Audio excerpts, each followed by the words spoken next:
define ourselves by our family from birth. We share their names, entrust them to protect that which we hold most dear.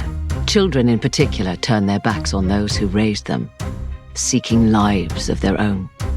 The bond of family is not a bond forged by choice. In fact, some would see family as a terrible burden. And thus, Nikolaus, you find yourself here. Dahlia. Where is my daughter? Get out of my head! I'm not in your head. You're in mine. I have a proposition for you. Come along. In my experience, an offer from a malevolent witch always comes with a catch. Think it over, though know this.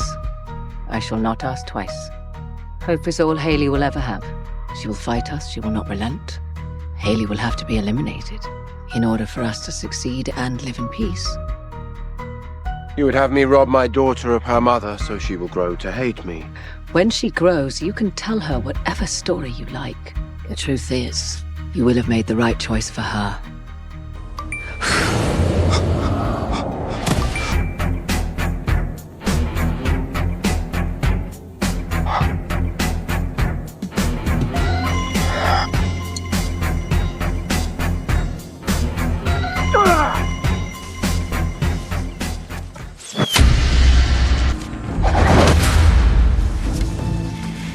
Children, please. I'm here to see hope. Not gonna happen. Must we proceed with this nonsense? From what I understand, you didn't exactly fare well against my brother. You can't kill me.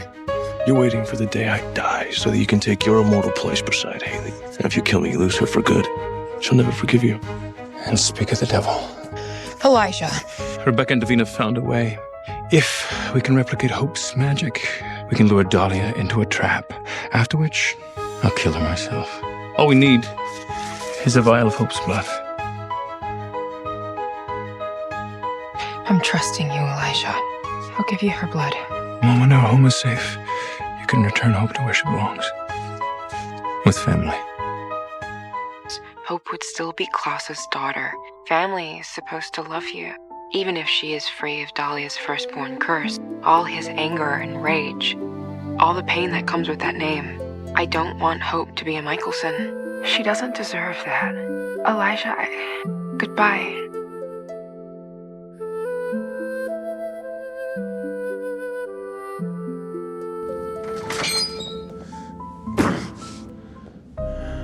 I knew you were the smartest of your siblings. I'm glad to see you made the right decision. You should know, I never cared for Hayley. The rest of my family will stand against us in defense of her. We will have to go through them. Are you prepared for that? They have more than earned everything that is to come. Even now, Hayley is attempting to flee. We need to hurry. Don't worry. She won't get far tonight.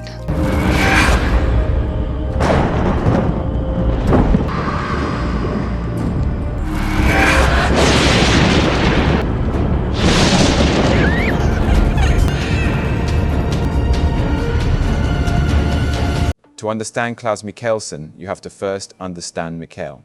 There is no way around this. Every single part of Klaus's personality, every choice he made, every fear that drove him, can be traced back to the abuse he suffered at the hands of the man he called father. This is not just fan theory. This is canonical fact, laid out across every season of the originals and backed by decades of peer-reviewed psychological research on the long-term effects of chronic childhood abuse. Mikael did not just hurt Klaus physically, he built a psychological blueprint inside his mind, a blueprint of paranoia, fear, and rage that would define every single day of his 1,000-year life.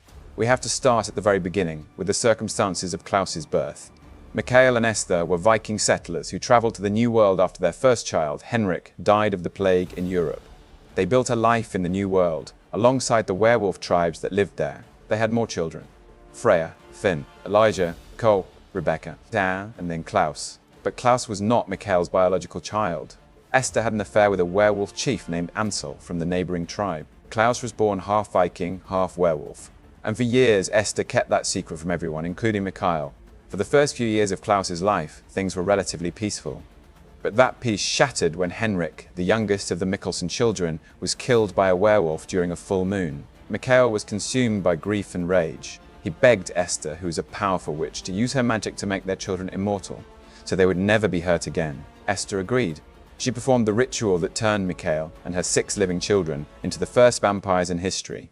The original vampires. That ritual changed the world forever, and it changed Klaus's life in ways no one could have predicted.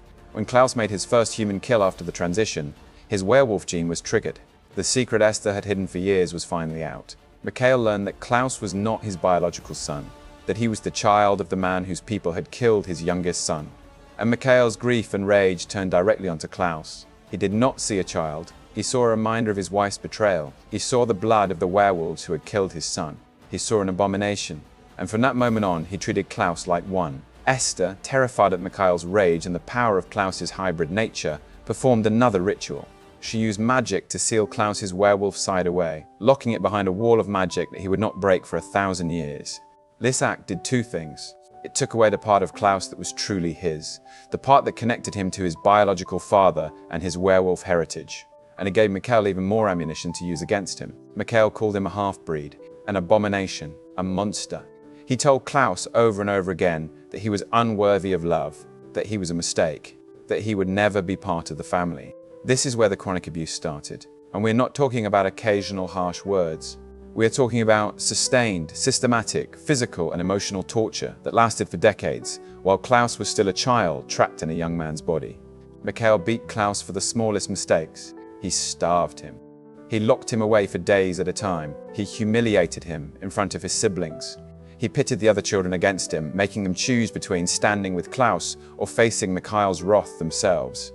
And through it all, he told Klaus that he deserved it, that he was a monster, and this is what monsters get.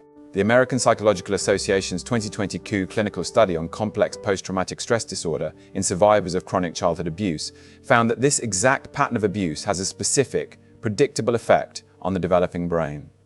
When a child is subjected to constant, unpredictable violence and rejection from a parental figure, their brain enters a permanent state of hypervigilance. They learn that the world is not safe, that love is conditional, that the only way to survive is to be constantly on guard, to expect betrayal at every turn. They learn that vulnerability equals pain, that opening up to someone, trusting someone, only gives them the power to hurt you. This is exactly what happened to Klaus. Mikael's abuse did not just hurt his body, it rewired his entire brain. It built an architecture of paranoia inside his mind that would stay with him for 1,000 years.